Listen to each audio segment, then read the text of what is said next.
Bonjour à tous, aujourd'hui on se retrouve dans une nouvelle vidéo qui concerne les acquéreurs pour vous donner tous nos conseils concernant les critères à vérifier avant un achat. Tout d'abord, en priorité, il faut connaître son budget.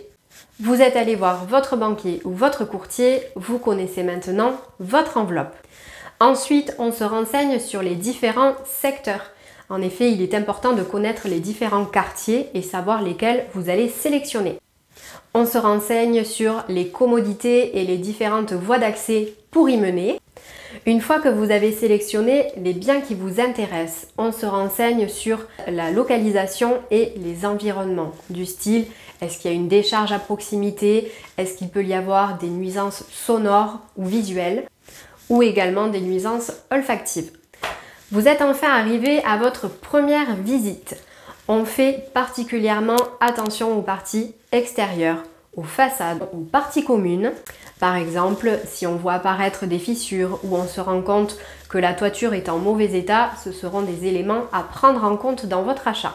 On reste particulièrement attentif aux moindres détails dans les parties communes qui vont nous permettre de savoir si il y a des dégradations volontaires ou si c'est de l'usure naturelle et dans tous les cas, anticiper qu'il y aura peut-être de futurs travaux à prévoir.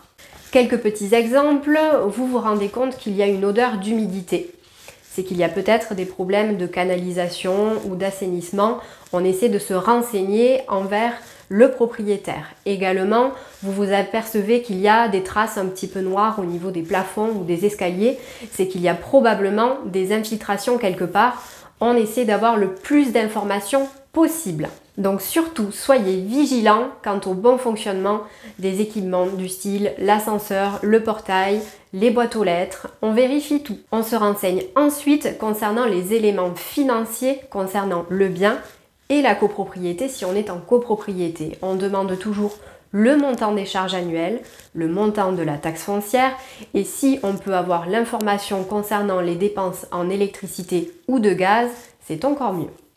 Une fois que vous avez fait le tour de tout le logement et des parties communes, ça vous permet d'avoir déjà une première idée concernant les travaux à prévoir à court ou moins long terme.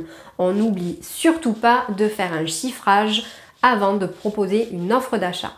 On demande surtout les expertises pour vérifier si dans les diagnostics, il est conseillé de réaliser certains travaux, notamment concernant des travaux d'isolation, de gaz ou d'électricité. Si on est en copropriété, on demande également les 3 derniers procès-verbaux d'assemblée générale pour savoir ce qui a déjà été réalisé dans la copropriété et s'il reste des travaux à envisager à court ou moyen terme.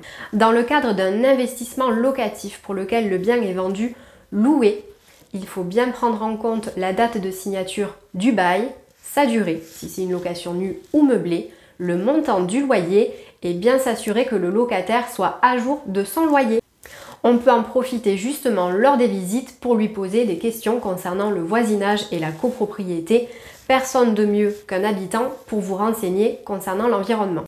Concernant les biens individuels, on vérifie également le type d'assainissement qui est sur votre maison, si c'est un assainissement individuel ou collectif, si on est raccordé au tout à l'égout.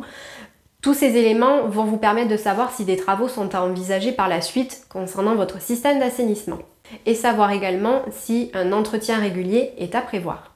Lorsque vous passez par un professionnel, sachez qu'un bon agent immobilier saura vous sensibiliser au sujet des travaux qui sont en cours ou à prévoir.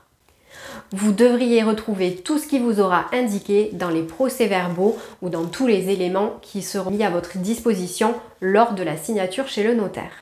Dernier point que je souhaitais justement aborder avec vous est au sujet du notaire. Le choix de votre notaire est très important. Vérifiez en amont qu'il sera réactif et qu'il sera attentif à votre projet pour envisager un achat serein.